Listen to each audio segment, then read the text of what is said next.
Hey, we're going for a spin in the Model Y Standard. Get in, let's go! Well, here we are, inside the Model Y Standard. Some people call it the Model Y Affordable. That kind of sounds like Knights of the Round Table. And here we have Model Y, the Affordable.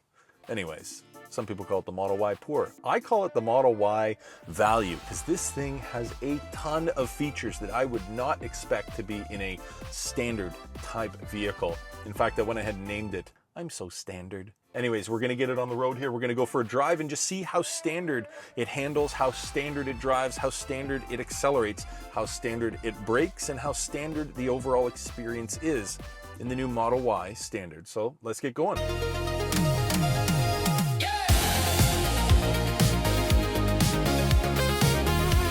One of the things I really like about this vehicle is it has the auto shift feature, not standard at all. Check this out. You just simply put it on your foot on the brake, of course, swipe it up, and press the pedal to go. So let's rock. Now on the Model Y, this is all Model Ys, but they went back to a turn signal stock. There's no wiper controls on it. Wipers are now down in the bottom left of the wheel. So you just hit that, brings up a little menu. You can adjust the wipers however you like. I drive a Model S Plaid with the yoke, and I happen to love the turn signals on the actual wheel or yoke. And so when I first got in this thing, I was like, oh, I want to signal to the left, and I turned on my wipers. But anyways, you just got to be aware. Things change, getting into different vehicles. We're just cruising through a subdivision here in Austin, and I don't have it on full self-drive. Now, this particular vehicle, the Model Y Standard, does not come standard with autopilot or any type of self-driving autonomy features, which doesn't make it any worse than any other non-Tesla on the road, really. I mean, it still has, forward collision warning and all of the safety features, anti-lock brakes, traction control, all that sort of thing. So I'm not too worried about that at all. And for $99 a month, you can pop on full self-driving, which is incredible, city, highway, wherever you want to go. Call it town and country. But we've got a few differences between the regular Model Y, what we call regular, but the premium or whatever you want to call it, the one that's got the light bar and the leather and everything else. Here in this vehicle, in the Standard, we still have heated seats, which back in the day used to be only the premium European vehicles would have things like heated seats. And here in the most basic model, we've got heated seats, but additionally, actually, you bring up the climate menu here and it shows that we've got a heated steering wheel. A heated steering wheel. I mean, you don't have to go back that much in time to see the heated steering wheel. That was like a super luxury feature, but it's in the base model Tesla. Another thing that now that I do have the climate up is we've got dual zone climate control. So the passenger and driver can be completely different temperatures, and it modulates the humidity and the heat and everything else. Again, another luxury feature, but it's in a standard vehicle. I mean, they could have easily gone with just a single zone. Cabin's all one temperature, that's it, but they didn't. Added some more value. They even put in a power rear hatch in the rear end of this thing, which I was very surprised to see. I thought for sure they'd throw in, $30, $40 hydraulic shocks, those gas shocks like the majority of these other vehicles have, and, just do kind of an Armstrong open and close type situation. But nope, they put power in and you can open and close it from your phone from anywhere in the world. So that's kind of cool. Wireless charging pads. When somebody said, oh, they changed the console, have a look down here. You can see that we've got the yacht console. Shout out to the OG Model S that had that first. But we've got dual charging pads. I was really surprised to see the dual charging pads. There's our key card there. And you've got one on the left, one on the right. Super easy.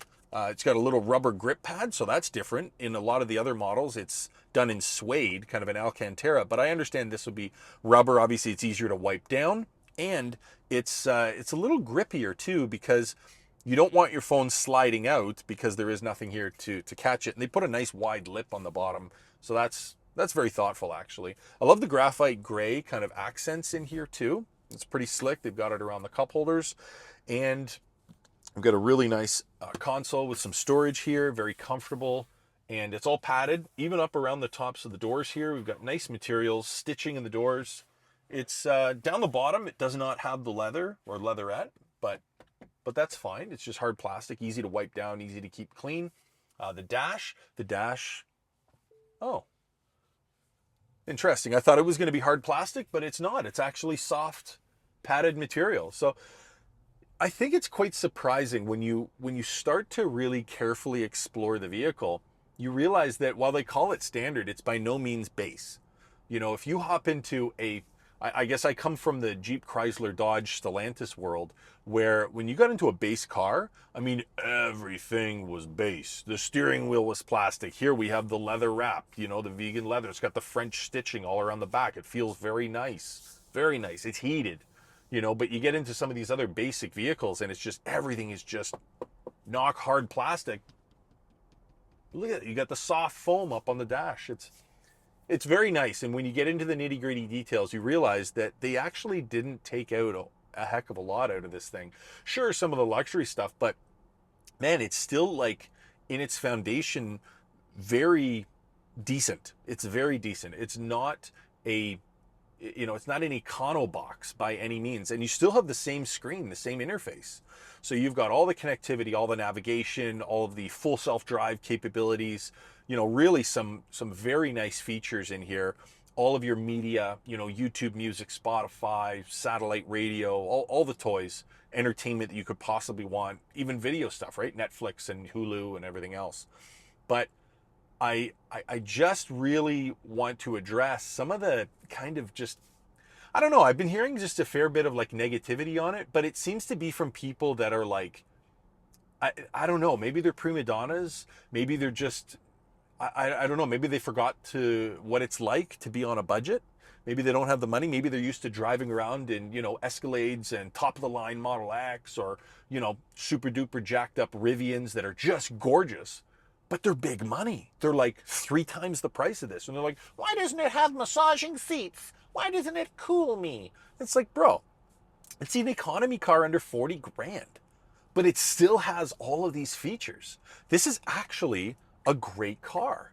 It's really a fantastic vehicle. It drives great. It rides great.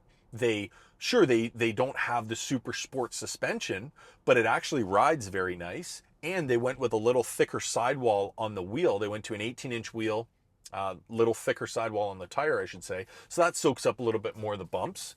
And it just, I don't know, it handles, it darts, you know, left, right lanes. I mean, we've had it on the freeway. I've had it in the city, in neighborhoods, and the handling is fantastic. We have a lot of deer in our neighborhood, and this thing, you know, just kind of had to zip around one, and it just did it. Just very nimble, just zipped around it, no problem at all. So I would say that it's a great vehicle.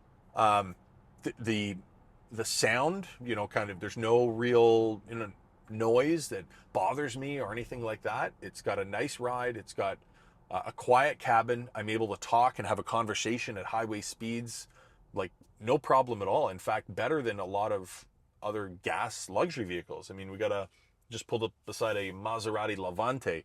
That thing's loud inside. Heck, I can hear the exhaust right from here.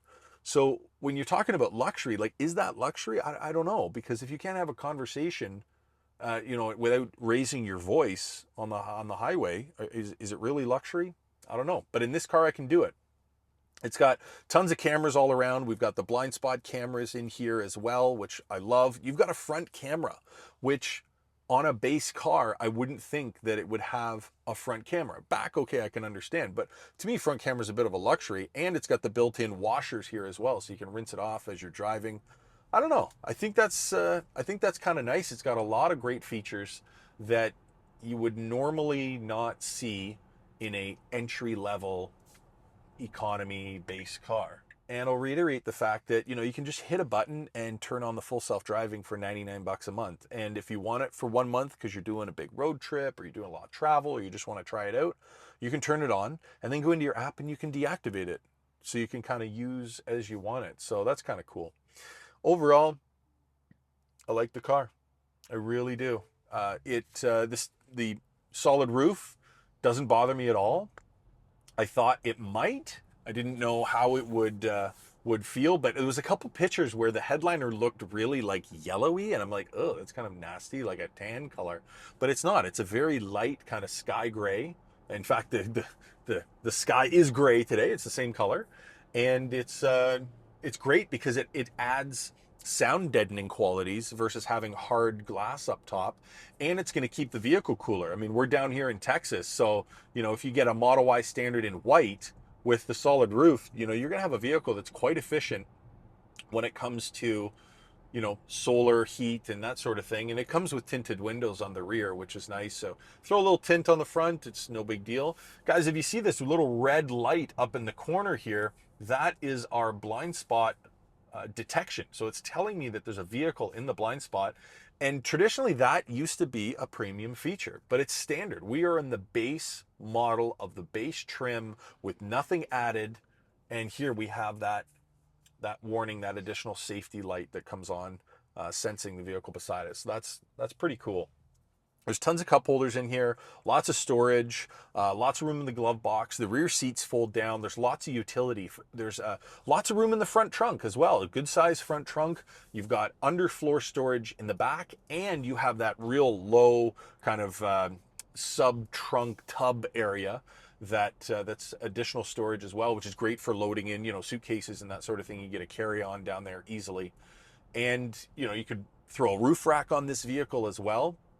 I think it would make a great camping, if you wanted to go car camping. This is a fantastic vehicle to do that. You've got the additional privacy and insulation of this solid roof. And in a car camp situation, that's actually ideal.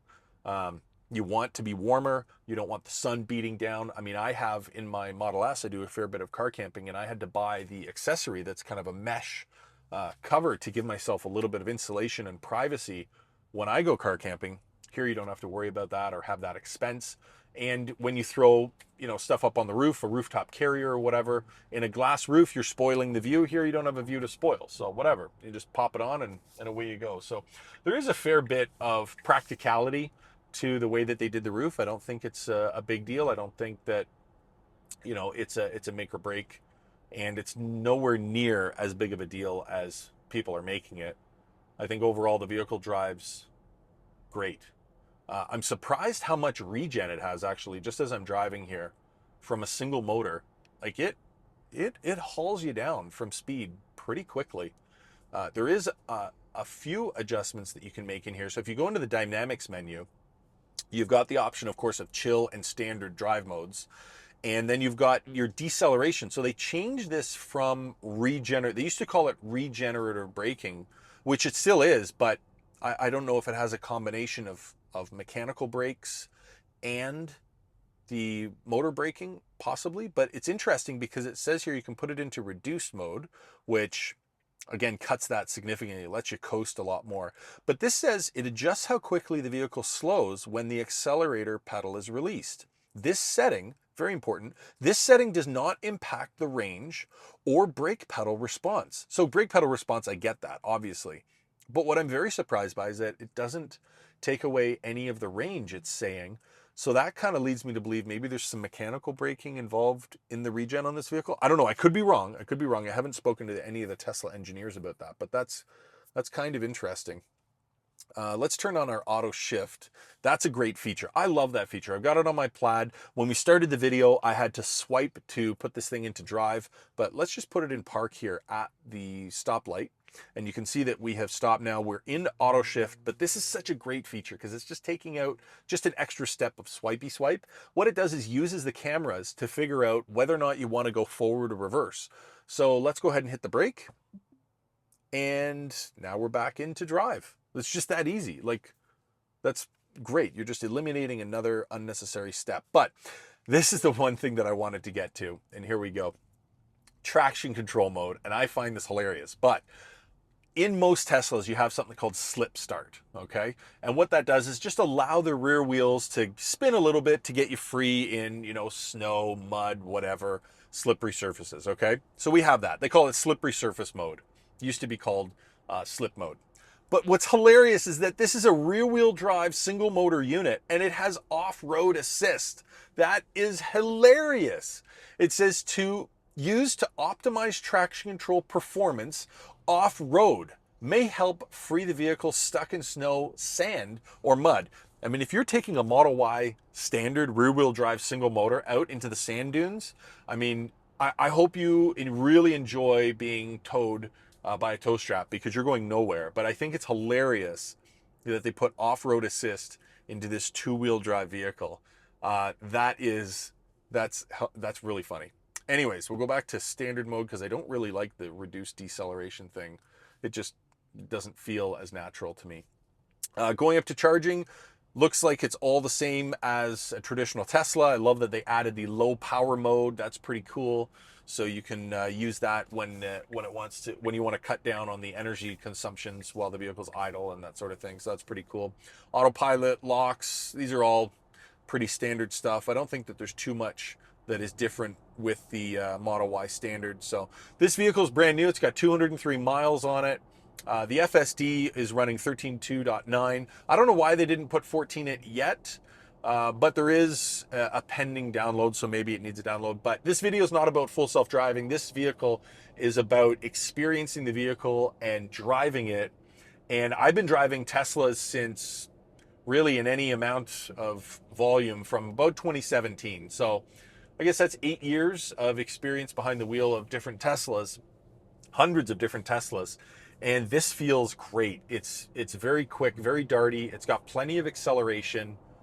And again, I'm comparing it to somebody that would be getting into this vehicle from a traditional ICE vehicle, from a combustion vehicle, a gas or a diesel vehicle, you know, something like a midsize SUV, maybe a, I don't know, Hyundai Santa Fe or Tucson, or, you know, a Honda CR-V or something like that. And this blows those vehicles out of the water. Like, they're not even in the same realm. The amount of tech, comfort, stability, safety is just second to none. And for a vehicle that they say is the standard, the base model, it's packed with value. I think that anybody hopping into this vehicle out of, you know, a Toyota RAV4 or something like that would be more than happy with the tech that's in here. One of the other things that I forgot to mention a little earlier on, and I'll bring it up now, is the seat controls. So if you reach down the side of the seat, which I often end up scratching my watch on the interior door panel and sometimes, you know, damaging it or what have you, or smacking my knuckle. I've already hurt my knuckle, but it's nice that they moved the seat controls up here. I wouldn't actually mind to see this. I would love to see this in my Model S.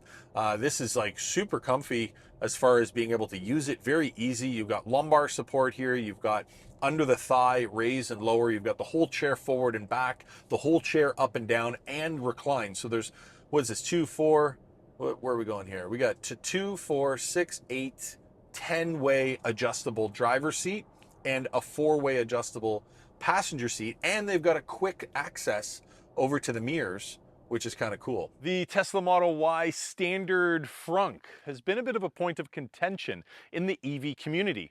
Now, some of the people that I've spoken to that are not kind of in the sort of echo chamber of EV, Tesla, Rivian, Lucid people, or what have you, they don't have a problem with it. In fact, they're like, yeah, I had a such and such a car that had kind of a stripped down, sort of a more of a basic under hood appearance, and they don't really have too big of an issue with it. And personally, I don't either. I don't see what the big problem is. If you want to come in here and just take a little closer look, you'll see that we have this kind of composite inlay. Doesn't look too bad. We've got our tow hook here, which kind of clips into place. That's fine. We've got a good amount of storage here, and it's, you know, decently dry storage. In fact, people were complaining about the weatherproofness, but we do have some weather stripping across the front here, so that's going to stop any, you know, driving rain or what have you that comes in there. And then if you take a look up top, we have even more weather stripping in this U shape across the top here. And you can see inside of here, we've actually been driving this car in the rain for the last couple of days. You can see all of the dirt here that's splashed up from the rain. You can see a little bit on the edge here, but how much do you see in here? I mean, zoom in, let's see. I don't see any. In fact, there's zero water intrusion that's come into the compartment here. And like I said, we've been driving this thing in torrential Texas rain here in November, and there's no issue. So I really don't see what the problem is. I love the fact that they moved the washer fluid up front. On some of the other models, it's way up the side. That's super easy to get to. And one of the other things I really like on this particular trim of Model Y, and hopefully they carry this over to the entire lineup of all Teslas, is how easy it is to close the frunk. Now, we were recently looking at a 2014 Model S, And I mean, that thing's wild. When you release the frunk, you have to like go in and do all this stuff. But then when you're latching, it actually has 2 latches on the front trunk, which is just wild. Here we only have 1, but normally you had to do this almost like you're kind of posing as a chiropractor. You have to put your hands in this particular spot, and then you have to, you know, do this like body slam type of thing on the hood to get it to close, and then pray that you don't dent the front hood. But here, watch this. Ready? 3, 2, 1, close. Done. Game over. No, whoa, boom, none of that stuff. This is the way it should be, and I love to see new innovation from Tesla. So we've got lots of different adjustment with the seats. Very easy to reach. You can quick access the mirrors, adjust your mirrors, and then it just reminds you that the steering wheel is manual, tilt, and telescopic. So there's lots of adjustment, but it is a manual setup. And I would recommend adjusting your seat and then do the wheel, and then you can kind of get a little more, you know, kind of comfort setup and personalization. But that's really the only feature that's not automatic in this thing, is going to the manual tilt telescopic setup. But again, this is something that most cars have, is a manual tilt telescopic wheel. You know, to have power, again, that is a luxury feature and a lot more rare. So it's interesting to see Tesla moving to this tilt telescopic steering setup. I don't know that we've seen this before on a Tesla product, a manual tilt. Maybe the original Roadster. I think original Roadster had a manual tilt telescopic. So shout out to the OGs. If you know, you know. But I think that it's fine. I'm not bothered by it. Steering wheel controls are easy. You do have Grok built in. Let's check that out. Hey Grok, I'm driving the new Tesla Model Y Standard, and I'm quite impressed with it. What do you think of it? Hey, that's awesome. Congrats on the new ride. The Model Y Standard's a beast for everyday driving, right? Super efficient with that range. And the autopilot tech makes highways a breeze. Only gripe? Wish the build quality edged up a notch from last year. But overall, it's a game changer for EVs.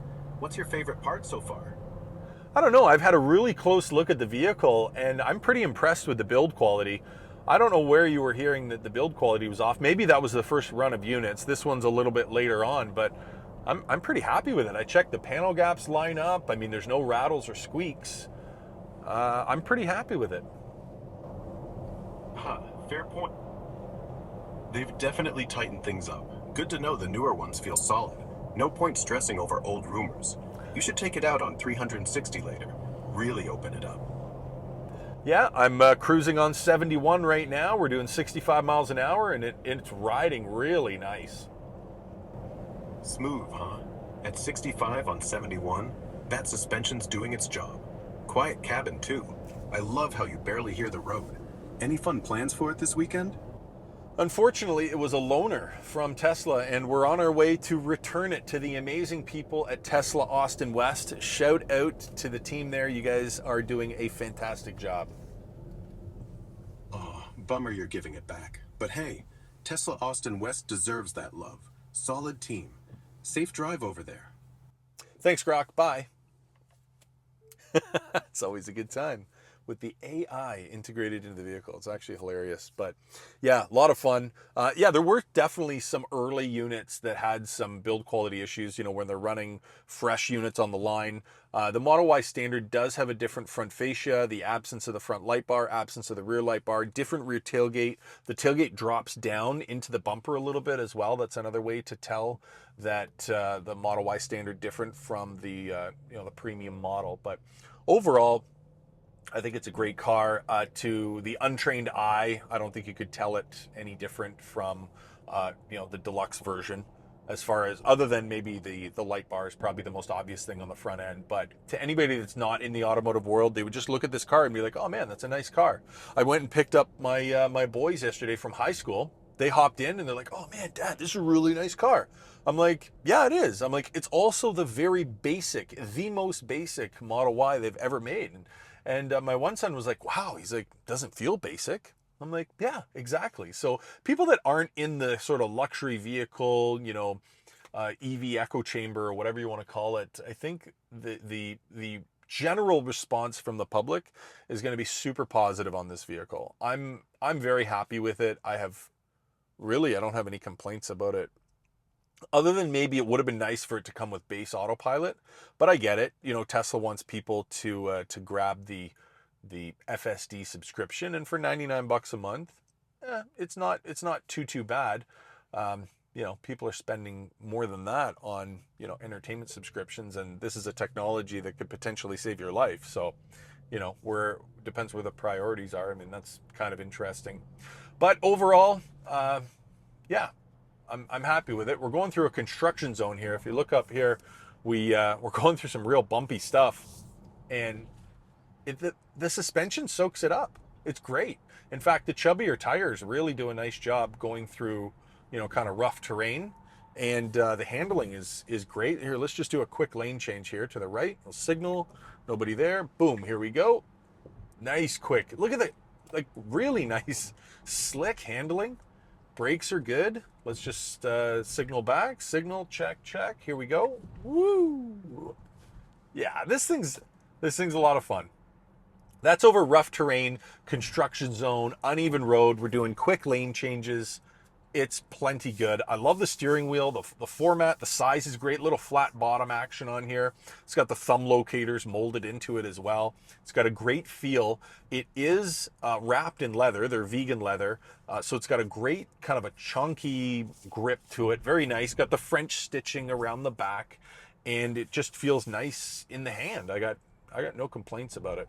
I just wish I could have had this thing a little longer, and maybe we'll grab another one shortly here. I appreciate you guys joining me on this drive here. We're just arriving back to Tesla Austin West, so we're going to go say hi to the team there. Thank you very much, guys, if you're watching this. Appreciate everything you guys are doing. But for now, that's it for this drive. Guys, we'll see you in the next video.